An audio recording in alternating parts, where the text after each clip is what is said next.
بسم الله الرحمن الرحيم الحمد لله رب العالمين والصلاة والسلام على رسوله الكريم اما بعد۔ اللہ تبارک و تعالی پر حمد و ثنا اور اس کے نبی کریم صلی اللہ علیہ وسلم پر بے شمار بے حد بے عدد درود و سلام کے بعد، محترم ناظرین، قصص القرآن کے اس سلسلے وار پروگرام میں ہم آپ کی خدمت میں حاضر ہیں۔ السلام علیکم ورحمۃ اللہ وبرکاتہ۔ ناظرین کرام، غزوہ بنی المصطلق سے متعلق ہماری گفتگو گزشتہ نشست میں ہو رہی تھی اور آپ حضرات کو بتایا گیا تھا کہ یہ ایک ایسا غزوہ تھا جس میں مسلمانوں نے، صحابہ کرام نے یعنی اپنے سامنے والوں کو، دشمنوں کو مغلوب کیا اور انہوں نے غلبہ حاصل کیا صحابہ کرام نے،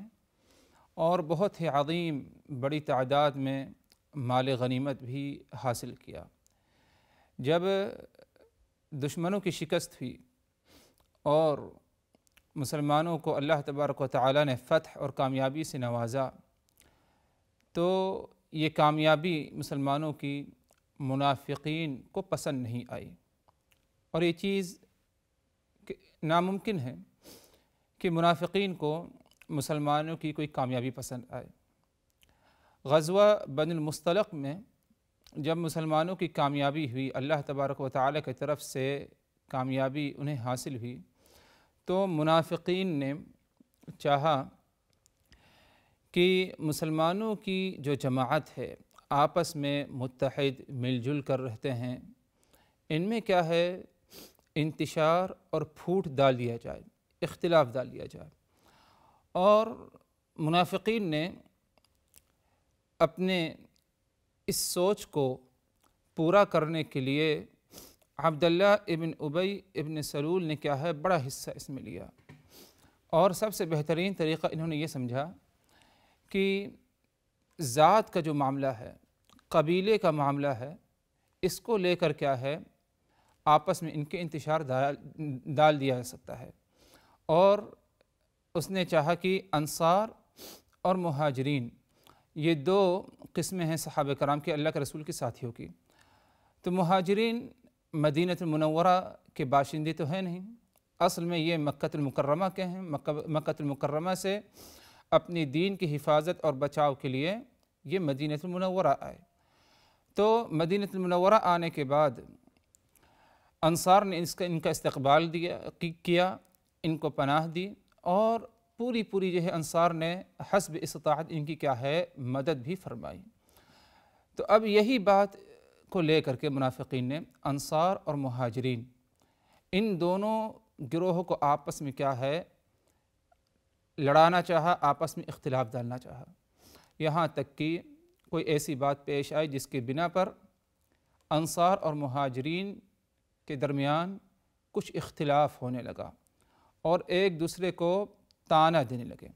جب ایک دوسرے کو طعنہ دینے لگے کہ انصار نے کہا اے میرے ساتھی انصاری چلے آؤ میری مدد کرو، انصار نے انصاریوں کو بلایا، مہاجر نے اپنے مہاجر ساتھیوں کو بلایا کہ آؤ تم میری مدد کرو انصاری کے خلاف۔ تو ادھر دو حصوں میں مسلمانوں کو بانٹ دیا گیا۔ تو اس موقع پر رسول اللہ صلی اللہ علیہ وسلم کو خبر پہنچی، آپ صلی اللہ علیہ وسلم نے غصے کا اظہار کیا اور آپ صلی اللہ علیہ وسلم نے کہا کہ یہ جاہلیت کا معاملہ ہے، جاہلیت کی باتیں ہیں، اور ہم مسلمانوں کا شیوہ یہ نہیں، یہ جاہلیت کا رسم و رواج، ان کی عادت ہے کہ ذات کو لے کر کے، علاقائیت کو لے کر کے آپس میں کیا ہے لڑتے ہیں۔ دعوها فإنها منتنہ، اس باتوں کو چھوڑ دو کہ انصار انصاریوں کو بلائے، مہاجر مہاجروں کو بلائے، تم سب مسلمان بھائی بھائی ہو، اس حرکت کو چھوڑ دو، یہ بہت ہی ناپاک اور گندی حرکت ہے۔ اسی دوران عبداللہ ابن ابی ابن سلول نے انصاریوں سے کہا تھا کہ تم نے ان مہاجرین کو پناہ دیا، اور دیکھو یہ مہاجرین آ کر کے آج تمہارے ہی خلاف ہو چکے ہیں، تم نے ان کو کھلایا پلایا، پناہ دی، ان کی مدد کی، اور یہی تمہارے آج خلاف ہو گئے۔ ہونا چاہیے تھا کہ یہ تمہارا ساتھ دیں، لیکن یہ مہاجرین تمہارے خلاف ہو گئے ہیں۔ تو ہم جب مدینہ المنورہ لوٹ کر کے جائیں گے، یعنی عبداللہ ابن ابی ابن سلول نے جو رأس المنافقین تھا، اس نے انصاریوں سے کہا کہ ہم جب مدینہ المنورہ لوٹ کر کے جائیں گے تو مدینہ پہنچنے کے بعد ان مہاجرین کو ہم مدینہ المنورہ سے نکال دیں گے اور ان کو کہیں گے تم جہاں سے آئے ہو ادھر ہی تم جو ہے لوٹ جاؤ مکہ المکرمہ۔ آپ صلی اللہ علیہ وسلم کو اس بات کے بارے میں حضرت زید ابن ارقم نے آ کر کے بتایا، لیکن رسول اللہ صلی اللہ علیہ وسلم نے زید ابن ارقم کی باتوں کو تسلیم نہیں کیا، بس یہی کہ اچھا گمان رکھنا چاہیے دوسروں کے بارے میں۔ لیکن زید ابن ارقم نے جب دیکھا رسول اللہ صلی اللہ علیہ وسلم نے اس بات کی تصدیق نہیں کی یا اہمیت نہیں دی تو بہت ہی زیادہ ملال ہوا، تو اللہ تبارک و تعالی زید ابن ارقم کی بات کو سچی ثابت کرنے کے لیے اللہ تبارک و تعالی نے قرآن مجید میں آیات کا نزول فرمایا، جن آیات کے ذریعے زید ابن ارقم رضی اللہ عنہ جو خبر رسول اللہ صلی اللہ علیہ وسلم کے پاس لے کر کے آئے تھے اس خبر کی کیا ہے تصدیق ہوئی۔ اللہ تبارک و تعالی نے سورہ المنافقون میں فرمایا ہم الذین یقولون لا تنفقوا علی من عند رسول اللہ حتی ينفضوا وللہ خزائن السماوات والارض ولکن المنافقین لا یفقہون۔ یہی منافقین ہیں جو غزوہ بنی المصطلق کے موقع پر تمہارے ساتھیوں کے درمیان یعنی انصار اور مہاجرین کو دو حصوں میں تقسیم کیا، صحابہ کرام کو دو حصوں میں تقسیم کیا، انصار اور مہاجرین میں تقسیم کر دیا۔ یہی وہ منافقین ہیں جو کہتے تھے انصار کو لا تنفقوا علی من عند رسول اللہ،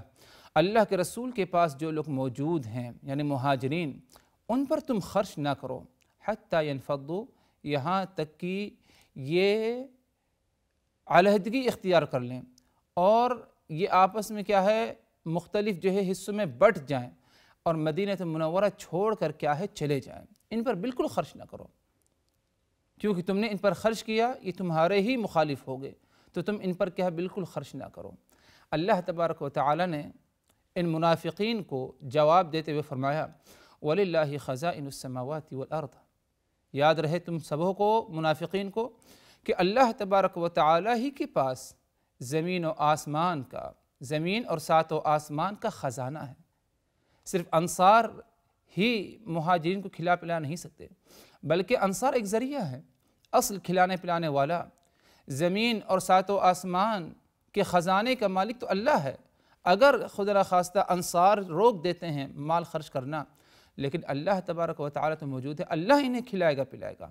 وَلِلَّهِ خَزَائِنُ السَّمَاوَاتِ وَالْأَرْضِ، اللہ تبارک و تعالی سات و آسمان اور زمینوں کا کیا ہے خزانوں کا مالک ہے۔ وَلَكِنَّ الْمُنَافِقِينَ لَا يَفْقَهُونَ، لیکن منافقین سمجھ نہیں رکھتے، یعنی اگر ان کو تھوڑی سی سمجھ ہوتی،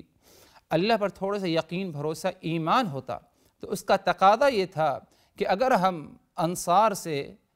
خرچ کرنا رکوا دیں مہاجرین پر تو اللہ کوئی اور ذریعہ بنا سکتا ہے، یہ ایمان کا تقاضا ہے، لیکن ان منافقین کے اندر سمجھ نہیں، عقل نہیں، اسی لیے کیا ہے انہوں نے اس بات کے بارے میں نہیں سوچا کہ زمین و آسمان کے خزانوں کا مالک اللہ ہے، بلکہ انہوں نے یہی سمجھا کہ اول اور آخر خرچ کرنے والے انصار ہیں، اگر انصار نے اپنا ہاتھ روک لیا اٹھا لیا تو مہاجرین پر کوئی خرچ نہیں کرے گا، بھوکے مریں گے یا بھوک کے مارے کیا ہے یہ ہمارے شہر کو چھوڑ کر جو ہے دوبارہ مکہ المکرمہ لوٹ جائیں گے۔ اللہ تبارک و تعالی نے اگلی آیت میں فرمایا یقولون لئن رجعنا الى المدینہ لَيُخْرِجَنَّ الْأَعَزُّ مِنْهَا الْأَذَلُّ وَلِلَّهِ الْعِزَّةُ وَلِرَسُولِهِ وَلِلْمُؤْمِنِينَ وَلَكِنَّ الْمُنَافِقِينَ لَا يَعْلَمُونَ۔ یہ کہتے ہیں، مطلب یہ منافقین کہتے ہیں، کن سے کہتے ہیں؟ انصار سے کہتے ہیں، صحابہ کرام میں جو انصار تھے۔ لَئِن رَجَعْنَا إِلَى الْمَدِينَةِ، اگر ہم مدینہ المنورہ لوٹ کر کے جائیں گے، یعنی ابھی ہم غزوہ میں ہیں، غزوہ بنی المصطلق سے فراغت ہوئی ہے، کامیابی حاصل ہوئی ہے، اب ہم مدینہ المنورہ جا رہے ہیں، اگر ہم مدینہ المنورہ لوٹ جائیں گے، پہنچ جائیں گے تو سب سے اہم کام ہم تمہارے ساتھ مل کر، یعنی منافقین نے کہا انصار سے، ہم تمہارے ساتھ مل کر یہ کریں گے لَيُخْرِجَنَّ الْأَعَزُّ مِنْهَا الْأَذَلَّ، ہم عزت والے ان ذلت والوں کو کیا ہے مدینہ سے نکال لیں گے۔ ہم عزت والے، عبداللہ ابن ابی ابن سلول نے سمجھا میں عزت والا ہوں، ہمارے ساتھی عزت والے ہیں، اور انصار کو کہا کہ تم عزت والے ہو کیونکہ تم مدینہ المنورہ ہی کے باشندے ہو۔ یہ تو ذلیل اور خوار ہو کر کے نعوذ باللہ مکہ المکرمہ سے آئے، یہ گمان کیا اس نے عبداللہ ابن ابی ابن سلول نے، تو اس نے کہا لَيُخْرِجَنَّ الْأَعَزُّ مِنْهَا الْأَذَلُ، ہم عزت والے یعنی ہم منافقین عزت والے ذلت والوں کو جو ذلیل ہیں نعوذ باللہ یعنی مہاجرین، ان کو کیا ہے مدینہ المنورہ سے ہم کیا ہے نکال دیں گے۔ اللہ تبارک و تعالیٰ نے اس پر بھی منافقین کو جواب دیا اور فرمایا وَلِلَّهِ الْعِزَّةُ وَلِرَسُولِهِ وَلِلْمُؤْمِنِينَ، یاد رکھو عزت تو اصل اللہ، اس کے رسول اور ایمان والوں کے لیے ہے۔ یعنی جو منافقین ہیں ان کو کبھی اللہ تبارک و تعالیٰ دنیا اور آخرت کبھی عزت نہیں دیتا۔ دنیا میں بظاہر عزت نظر آ جائے لیکن وہ وقتی ہوتی ہے اور ایک قسم کی آزمائش ہوتی ہے، ورنہ حقیقت میں جو باعزت ہیں دنیا میں بھی آخرت میں بھی وہ صرف اور صرف کیا ہے ایمان والے، اللہ اس کے رسول کی باتوں پر کیا ہے عمل کرنے والے، ایمان اور یقین رکھنے والے، اور یہ بات حقیقت ہے۔ ایمان والا ہمیشہ عزت میں رہتا ہے، مصیبت میں ہے، پریشانی میں ہے، تنگ دستی میں ہے، اس وقت بھی ایمان والا عزت میں ہے، خوشحالی میں ہے، اس وقت بھی کیا ہے ایمان والا عزت میں ہے۔ اسی لیے کبھی ایمان والے کو بزدلی اور اپنے اندر ہمت پست نہیں کرنا چاہیے، ہمیشہ باعزت اور بے نیاز رہ کر کیا ہے اس دنیا میں کیا ہے زندگی گزارنا چاہیے۔ ایمان والے کی مثال یہی ہے جیسے کہ ایک شیر کی مثال ہوتی ہے، شیر اگر آزاد ہے تب بھی اپنا سر بلند کر کے چلتا ہے، عزت کے ساتھ چلتا ہے، اور جب اسے کہیں پر پنجرے میں قید کر دیا جائے تو شیر جو ہے اس وقت بھی کیا ہے اپنا سر بلند ہی رکھتا ہے، اپنے سر کو نیچے نہیں جھکاتا کہ مجھے ذلت اور مجھے قید کر دیا گیا، ہمت پست نہیں ہوتی، بلکہ جال میں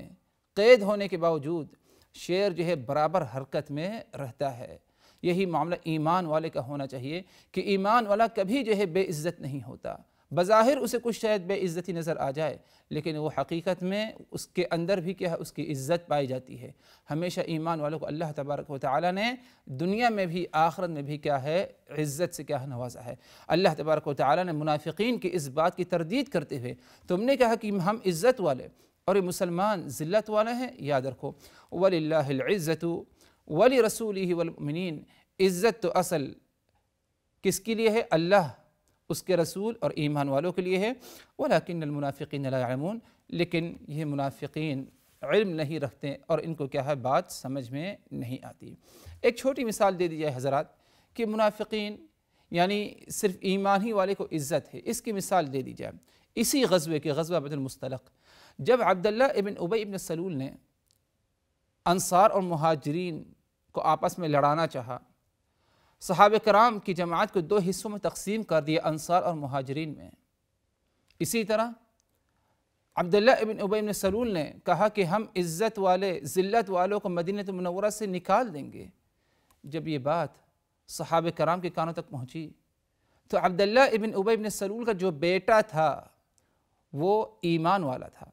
اللہ کے رسول کا وفادار تھا، اپنے دین کی غیرت رکھنے والا تھا، حالانکہ باپ منافق ہے، تو اس نے ٹھان لیا، یعنی ایمان کی غیر، اس کو کہتے ہیں کہ ایمان والا عزت میں، اور منافق کو اللہ تبارک و تعالی ذلیل کرتا ہے۔ اسی موقع پر جب اس کے بیٹے کو معلوم پڑا تو بیٹے نے یہ بات ٹھان لی کہ میں اپنے باپ کی گردن ماروں گا اگر اللہ کے رسول نے مجھے اس کی اجازت دے دی۔ غور کریے، اس سے بڑی اور بے عزتی کیا ہو سکتی ہے؟ ذلت، کہ انسان کا اپنا بیٹا اس کے خلاف ہو جائے